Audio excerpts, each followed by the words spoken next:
we reached a point where he says وليست الفضائل بكثرة الأعمال البدنية لكن بكونها خالصة لله عز وجل صوابا على متابعة السنة وبكثرة معارف القلوب وأعمالها.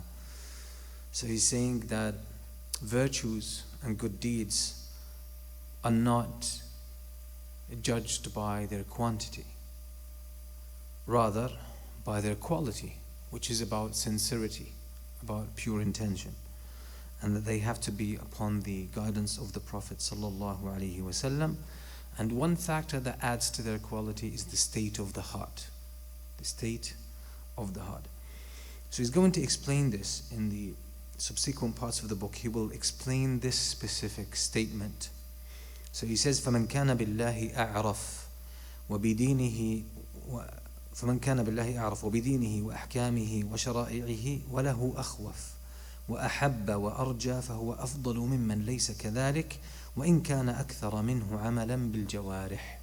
He's saying, so whoever has more knowledge of Allah and has more knowledge of the deen of Allah and the rulings, the legal rulings of Islam and the legislations of Islam, all of the knowledge about Islam, and has more fear of Allah and has more love of Allah, and they have higher level of hope in Allah, those people are better than others in terms of their relationship with Allah and the reward that they will get.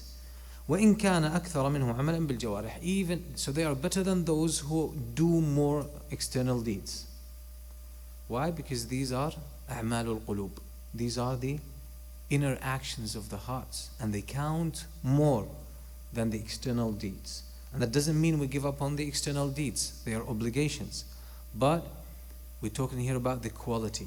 So, knowledge of Allah and His religion, more love of Allah, more fear of Allah, and more hope in Allah, these can give your actions a leap, even if they are little. And they become much more, and they count more than someone who's below you in these things. So two people, let's just break it down. Two people could pray 2 rak'ah of Taraweeh. Two people praying the same 2 rak'ahs, same length, same time, standing right next to each other. One of them has more knowledge of Allah, more love of Allah, more fear of Allah, and more hope in Allah. The other person has knowledge of Allah, love, fear, and hope in Allah, but not to the same degree. Who's going to get more reward? Are they going to get equal reward? No. They did the same thing. No, externally it's the same thing, but the experience of the person who knows Allah and fears Allah more and has more hope in Allah is far greater. So they will get reward based on their inner experience. So these things matter. And that's the quality of the good deeds. So he says, وإلى هذا المعنى الإشارة في حديث عائشة رضي الله عنها بقول النبي صلى الله عليه وسلم سددوا وقاربوا واعلموا أنه لن يدخل أحدا منكم عمله الجنة وإن أحب الأعمال إلى الله أدومها وإن قل. He says, and this is the meaning that was referred to in the hadith reported by Aisha radiallahu anha when the Prophet sallallahu alaihi wasallam said, "Saddidu wa qaribu." We quoted that at the beginning of the book. Saddidu wa qaribu, try to do the right thing and be moderate, and know that none of you will enter paradise by means of their deeds, and that the deeds that Allah loves the most are the ones that are most consistent, even if they are little. فأمر بالاقتصاد في العمل وأن يضم إلى ذلك العلم بأحب الأعمال إلى الله وبأن العمل وحده لا يدخل الجنة. So in this hadith, the Prophet ﷺ commands الاقتصاد في العمل, acting moderately, doing righteous deeds moderately, and to add to that knowledge of what Allah loves the most. And the hadith says the deeds Allah loves the most are the ones that are most consistent. So this is knowledge of Allah. You know something about Allah and what He loves.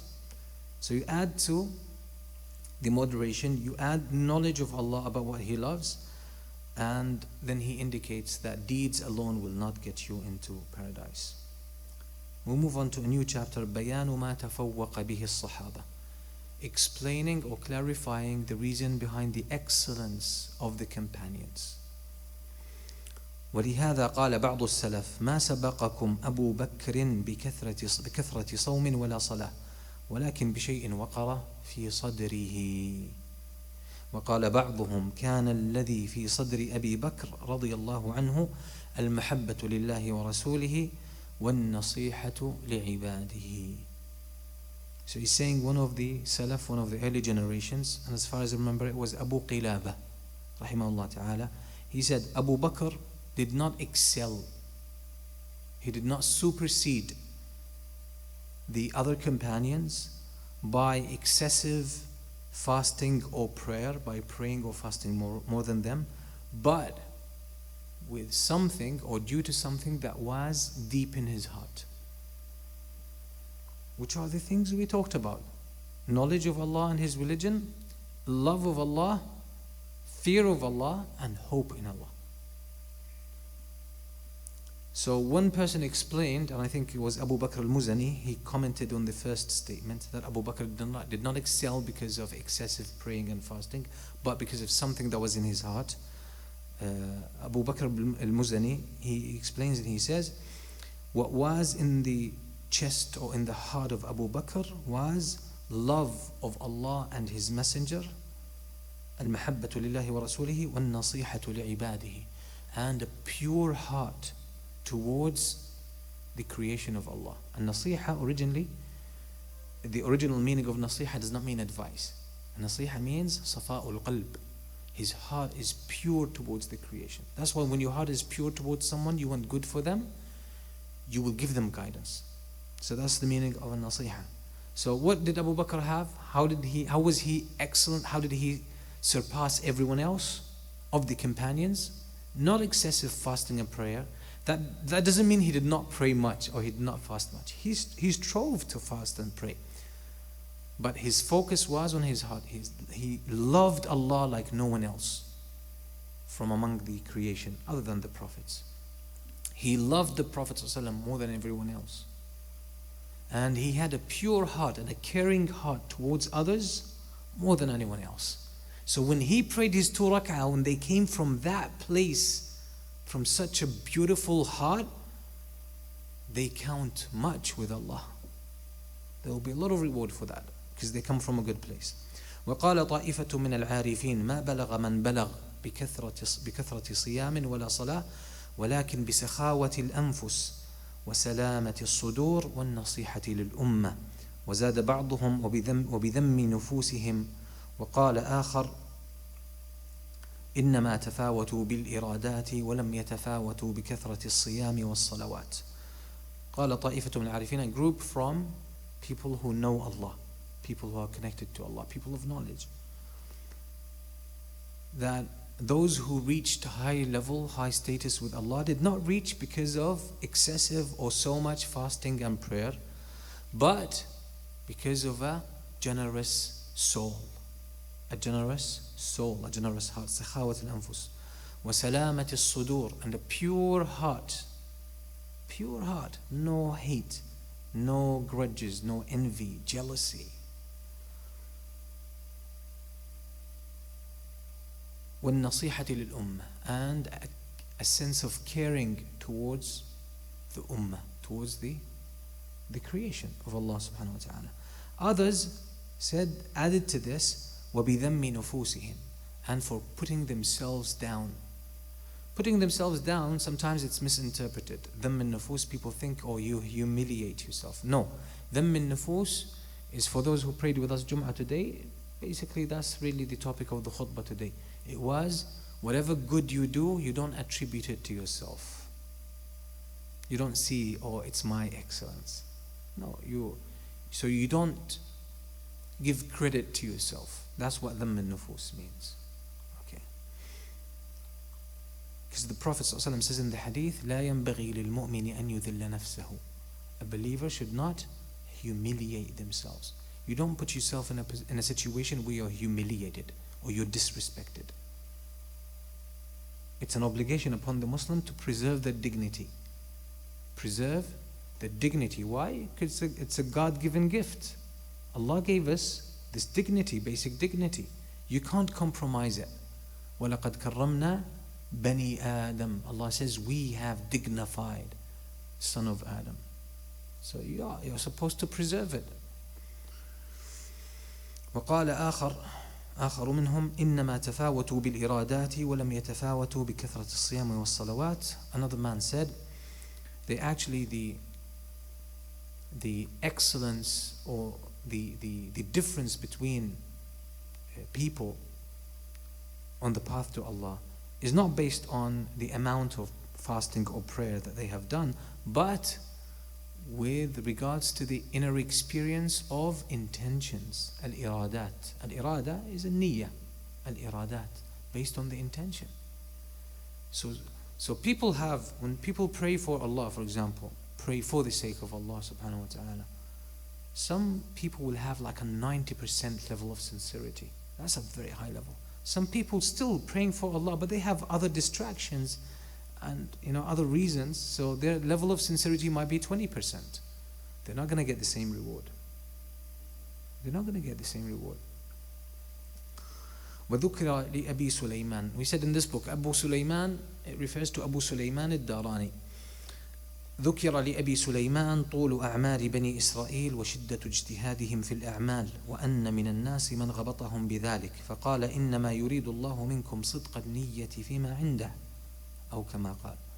So Abu Sulaiman al-Darani, somebody mentioned to him that previously previous nations like children of Israelites used to live longer than the average person now, because previously people used to live longer, and that they used to do a lot of good deeds, they used to exert themselves, and that some people really felt jealous of that time. Abu Sulaiman al-Darani is probably atba' al-tabi'een, so he lived about 150 years or 200 years after the life of the Prophet ﷺ. So, and some people at that time felt jealous, like they wished they lived longer and they were able to do more deeds.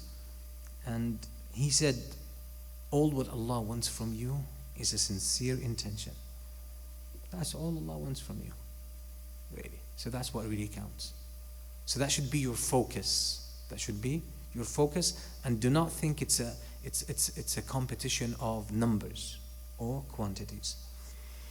وقال ابن مسعود لأصحابه أنتم أكثر صوما وصلاة من أصحاب محمد صلى الله عليه وسلم وهم كانوا خيرا منكم. قالوا وبما ذاك؟ قال كانوا أزهد منكم في الدنيا وأرغب في الآخرة. Abdullah ibn Mas'ud radiallahu anhu says to his students and his companions, you pray, you fast and pray more often than the companions of the Prophet sallallahu alaihi wasallam, but they were better than you. They were better than you. They said, how come? He says, كانوا أزهد منكم في الدنيا وأرغب في الآخرة. They had more desire in the akhirah and less desire in this dunya than you. This is an inner experience. This is about the heart. So imagine, these tabi'een, they did more worship externally than the companions. But they did not reach the level of the companions. Why? Because the companions excelled with regard to what was in their hearts. The quality of their intentions, quality of their knowledge of Allah, quality of their desire. Their desire was for the akhirah, was not mainly for the dunya. Was more for the akhirah, and that made the whole difference. That made the whole difference.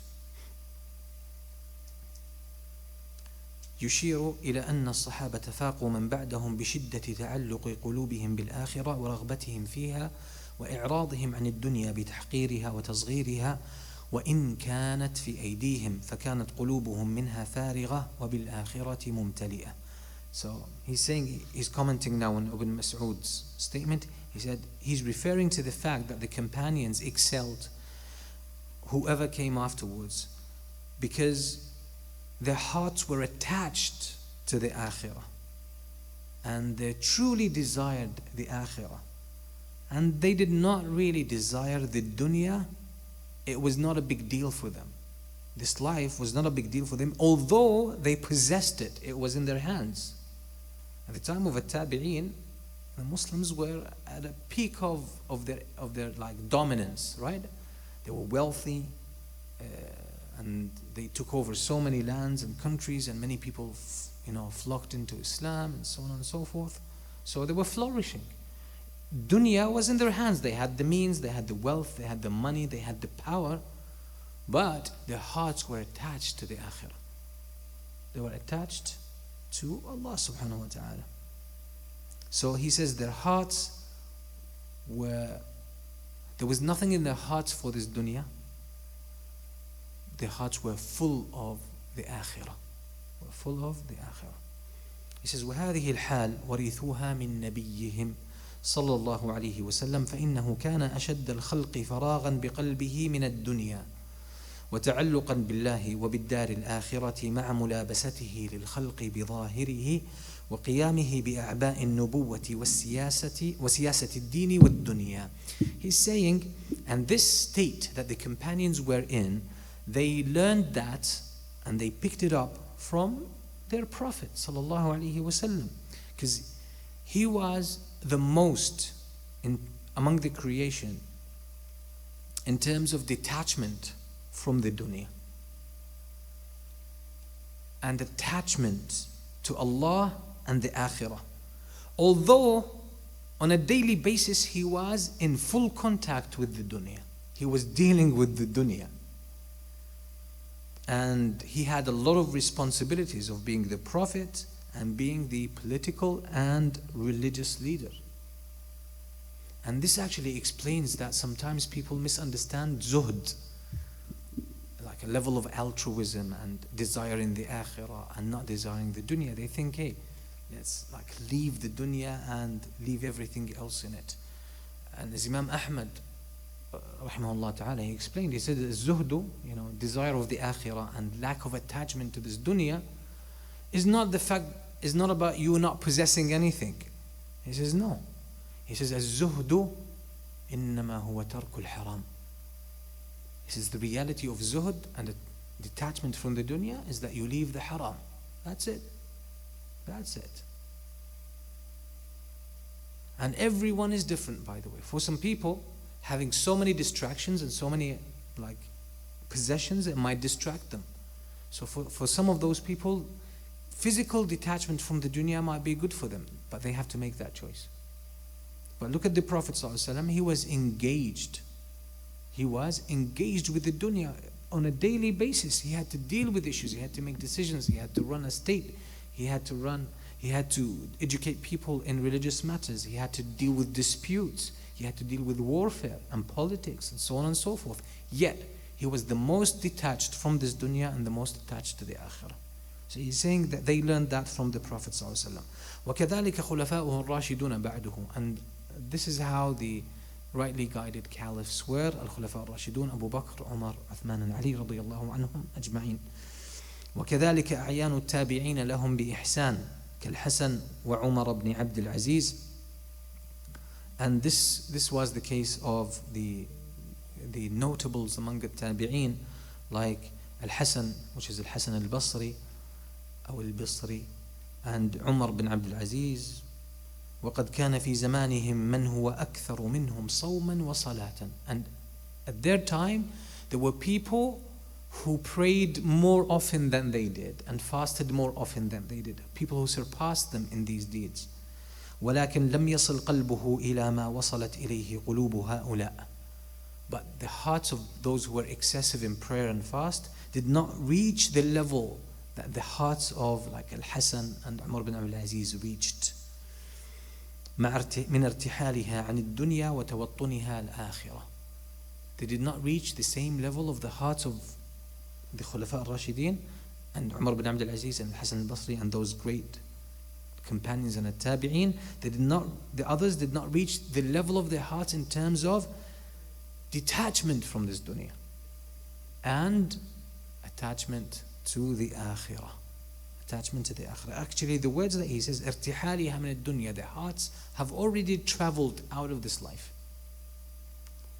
And their hearts have already resided in the akhirah. So in their hearts, they already reside. They've crossed the barrier of death in their hearts.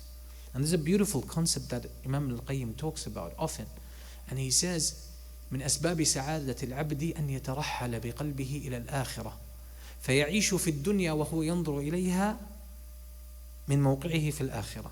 He says, a sign of a person's success and happiness in this life is that a person travels in their heart to the akhirah. And they start residing there and they look at their life as they go through it from that vantage point. That's a powerful exercise, by the way. So he says they're looking at life backward. Not everyone is able to do this and it requires a lot of inner work. We move on to a new chapter, قاعدة جليلة, a precious rule.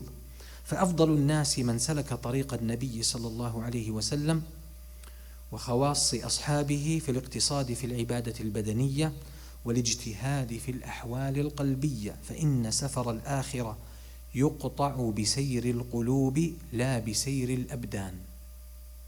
He's saying the best of people are those who follow the path of the Prophet ﷺ, and the best among his companions, the special ones among his companions, in being moderate in worship, being moderate in physical worship, being moderate in physical acts of worship, والاجتهاد في الأحوال القلبية, and striving and exerting oneself in matters of the heart. فإن سفر الآخرة, the travel to the akhirah, the journey to the akhirah, can be done, you can travel great distances mainly through the traveling of the heart, not the body. It's a matter of the heart, not the body. This is, counter to what we might call conventional wisdom. Many people assume, it's about what you do externally. But here we have one of the greatest Muslim scholars who's saying that making it to Allah, the best way for you to travel, the best vehicle for you to travel to Allah subhanahu wa ta'ala, is not excessive physical worship. You still have to do the physical worship, but you don't push yourself, you don't go overboard with that. But the focus is on the heart. Your biggest striving should be with matters of the heart, and that's how you travel to the akhirah efficiently. And by the way, this is one reason why it's not easy. Not everyone, by the way, understands the life of the Prophet ﷺ. Sometimes people read the life of the Prophet ﷺ, they think it's straightforward, right? They read it straightforward. Everything is figured out. He received revelation. You have to convey the revelation. Yeah, there was some tough challenges, but yeah, you always do the right thing. There's no much struggle, like inner struggle you have to do. Why? Because you're reading the physical, the external side or part of the life of the Prophet ﷺ. You can only understand the seerah of the Prophet ﷺ if you get personally involved. When you get personally involved and you start to envision how the Prophet ﷺ went through that, you realize the richness of that experience. So you have to unlock the life of the Prophet ﷺ for yourself to be able to understand it. If you think you're going to read it like you read a novel, no, you're not getting there. You're not getting the life of the Prophet ﷺ. It does not yield itself like that. You need more involvement, more personal involvement. Why? Because the experience of the Prophet ﷺ, the biggest part of it was the inner experience. Okay. It says, جاء رجل إلى بعض العارفين فقال له قطعت إليك مسافة فقال له ليس هذا الأمر بقطع المسافات فارق نفسك بخطوة وقد حصل لك مقصودك. So a man came to one of those people of knowledge, al-arifin.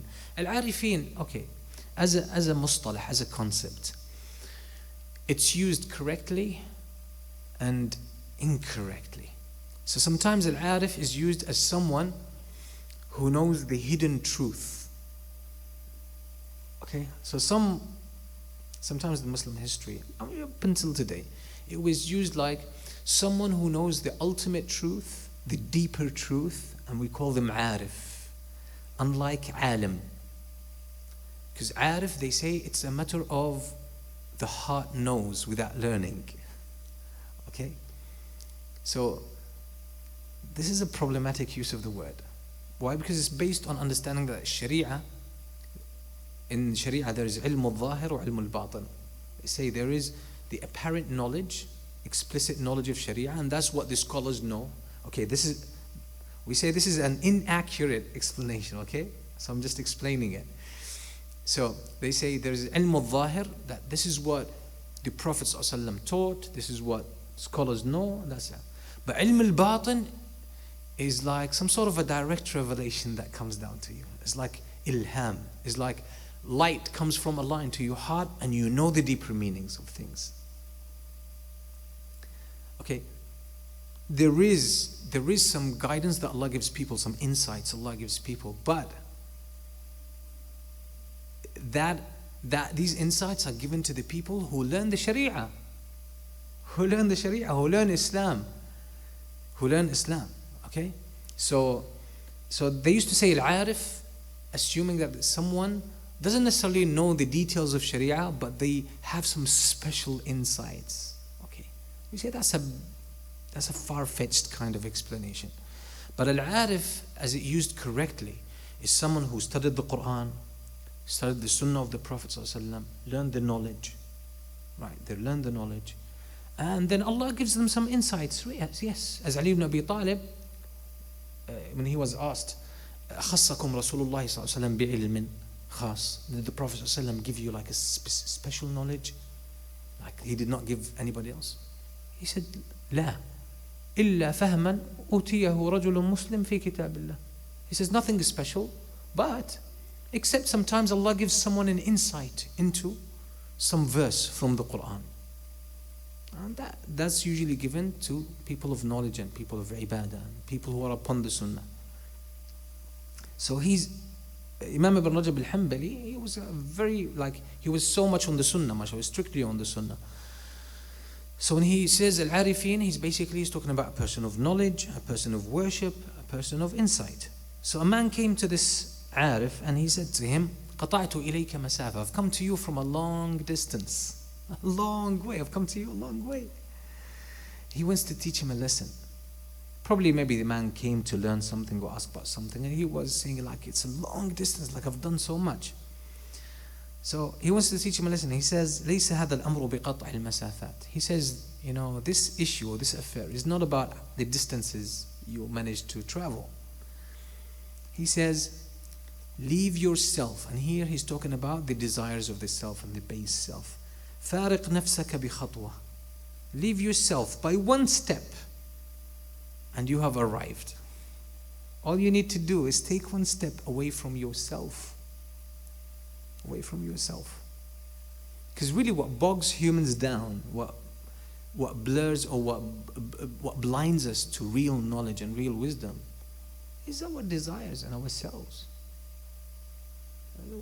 But knowledge is all over the place. Wisdom is all over the place. The truth is all over the place. But we are blinded by our desires. And this is something that's well known. It is something well known. That whatever you desire, it will dictate your perception. Even outside of religion. Psychologically speaking, we don't see reality, humans. There is no we don't see an ideal reality, an objective reality. All of us, pick certain elements of reality and focus on them, and we think that's what reality is, by the way. And that's called framing. It's well known, perception. We don't see everything, by the way. There's so many details around here, by the way. If you close your eyes, you won't be able to recall them. If I ask you about certain things, if I tell you, close your eyes, tell me about the color of this or the color of that, or how many, for example, poles there are here, and so on and so forth. Most of you won't remember. Why? Because insignificant details. Our minds work on value. If something has value, utility to us, our eyes are fixated on it to catch it, and our ears fix on it to catch it. So we think we see everything, but actually we don't. Okay? It's just like if you're in a busy place and there's so many people talking, etc., lots of noise. By the way, you're having conversation with some people and there's another group speaking. You don't hear anything from what they say. But if your name is mentioned, you will catch it. Why? Because your name means something to you. And there's a very interesting experiment, by the way. And I recommend you actually look it up on YouTube. It's called the gorilla experiment. It's a very famous experiment. It's interesting. So basically, a video was shot of a group of people who made two teams. One team was wearing white t-shirts. The other team was wearing black t-shirts. And the white team had a basketball, and they were supposed to pass it among themselves, and the black shirt team was supposed to try to catch the ball. And there were 4 or 5 of each of the teams. And they were quite in the middle of the screen, quite visible, like they're not distant. They fill up the screen. And the experimenters brought some people to take part in, some participants, and they showed them the video, which ran for about 40 seconds to 1 minute, 60 seconds probably. And the experiment was, we want you to count how many times the white shirt team passes the ball among themselves. How many times? Count them. So the participants sat, they watched the video, and they counted them. Most of them got it right. It was probably 16 or 17 times. But then afterwards, the scientists who were conducting the experiment, they said, who saw the gorilla? Now 45% of the participants said, what gorilla? They said there was a gorilla in the screen. 45% did not see it. So they played the video again. What's the video? In the middle of it, like maybe 15 or 20 seconds into the video, a man was wearing a gorilla suit.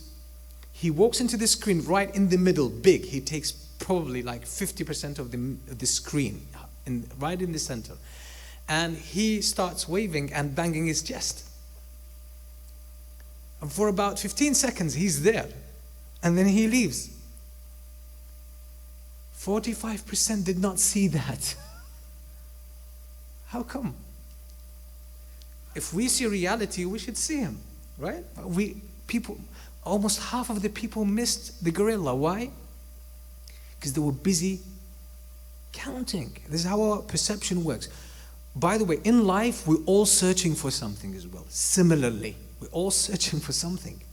So we miss so many things. We don't see them. We don't hear them. So many things. So again, he's saying, that was a long digression. So this Arif, he says to this person, it's not about the distances you travel. Just get out of yourself, get out of these desires, because they control what you see and what you think and everything. So get away from your desires, you will be freed, and you will. This kind of journey to Allah is not crossed by the physical distances. It's more of an inner distance you have to cross.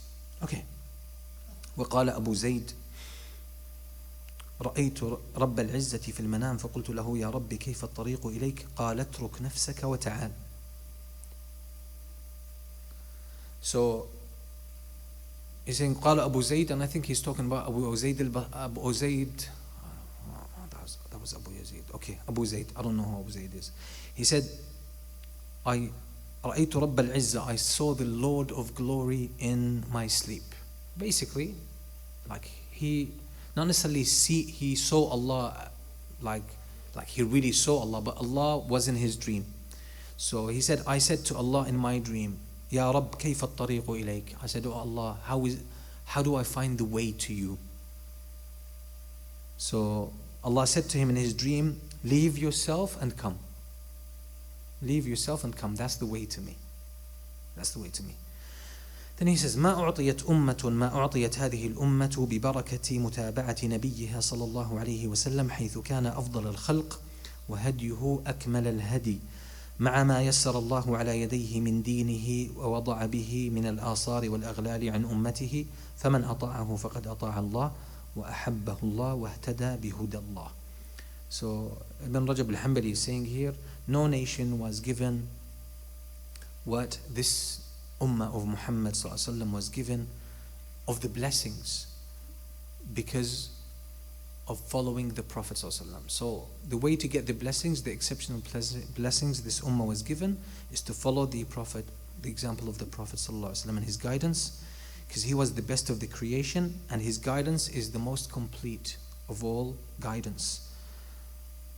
And also on top of that, what Allah brought through the Prophet ﷺ of the religion of the truth, and Allah has taken away a lot of the the weight and the shackles that were on the ummah. So whoever obeys the Messenger ﷺ has obeyed Allah, and Allah would love that person in return, and Allah would guide them. A new chapter. بيان جملة من التيسير في التشريع. Clarifying the ease that was put in the system of Sharia.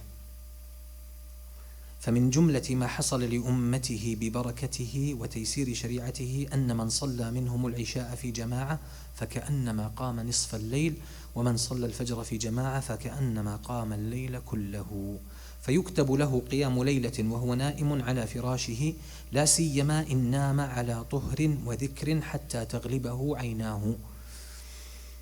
So he's saying, from among the things that the blessings that Allah has given the ummah of Muhammad ﷺ and made things easy for them is what the Prophet ﷺ said in the hadith collected by Muslim: whoever prays the Isha in Jama'ah, in congregation, he will be rewarded as if he has prayed half of the night.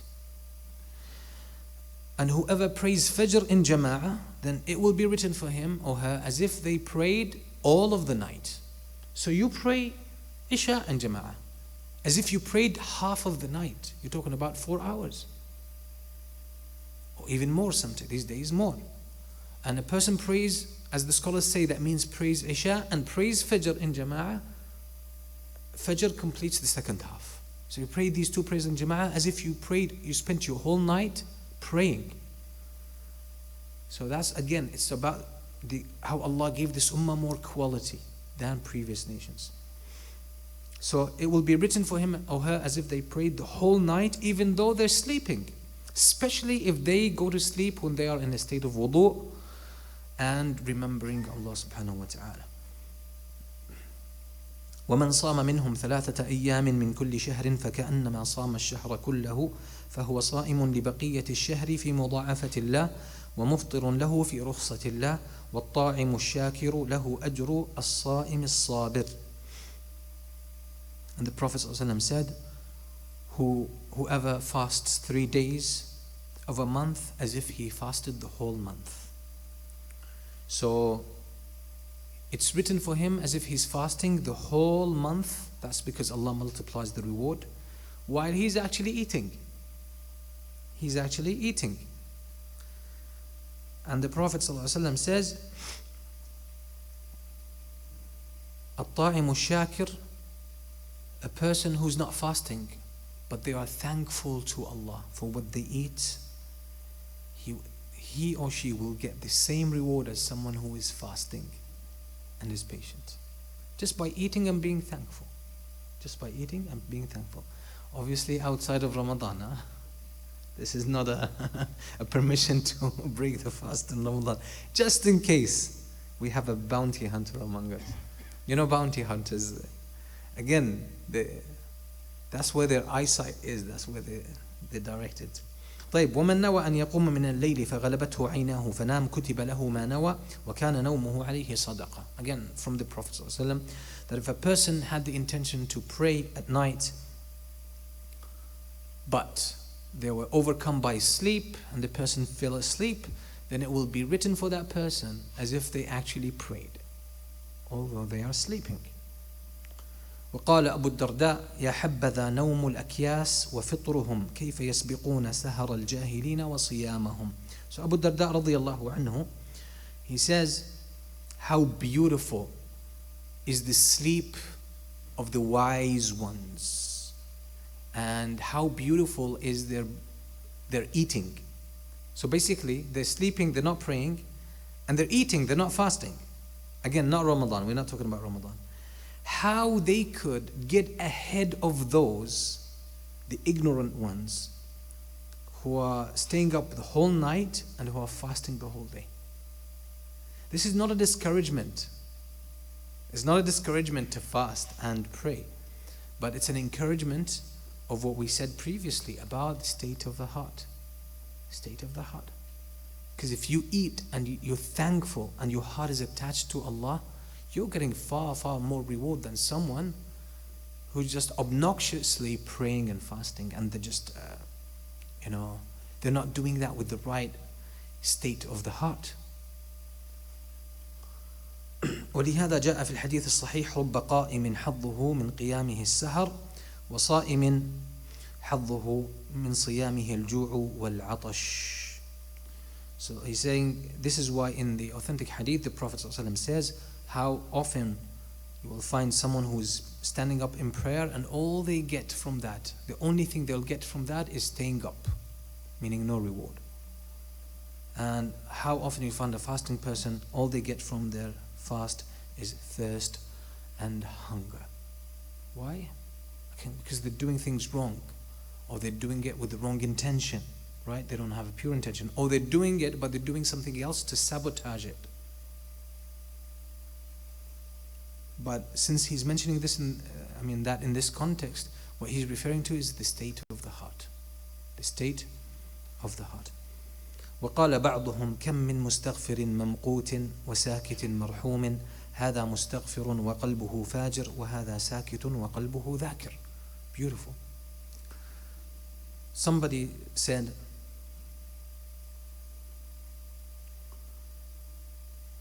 how often you will find someone who's seeking forgiveness, making istighfar, but they are receiving Allah's anger and hate. And how often a silent person is being forgiven and being given mercy. Why? Because the person who's seeking forgiveness, their heart is in وَقَلْبُهُ فَاجِرٌ. His heart is in a state of fujur. His heart is desiring bad and evil and sin. But they're just saying istighfar.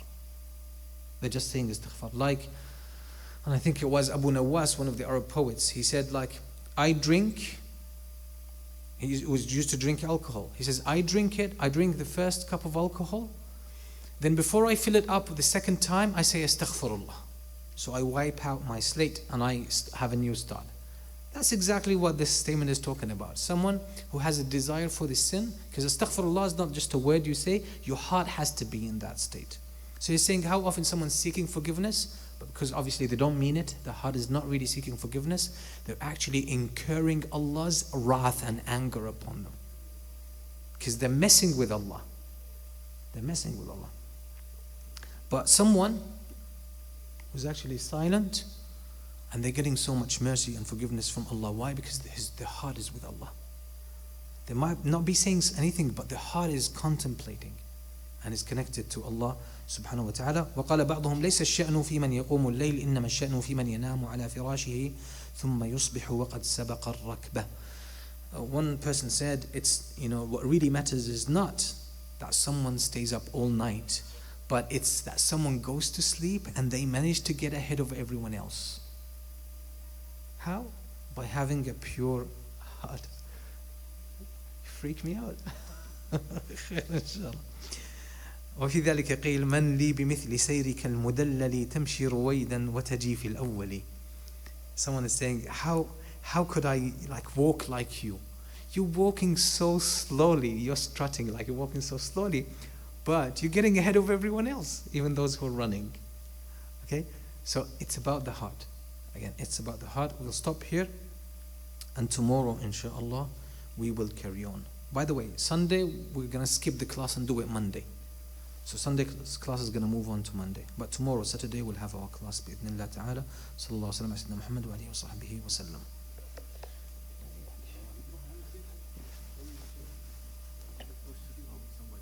question. Come, let me.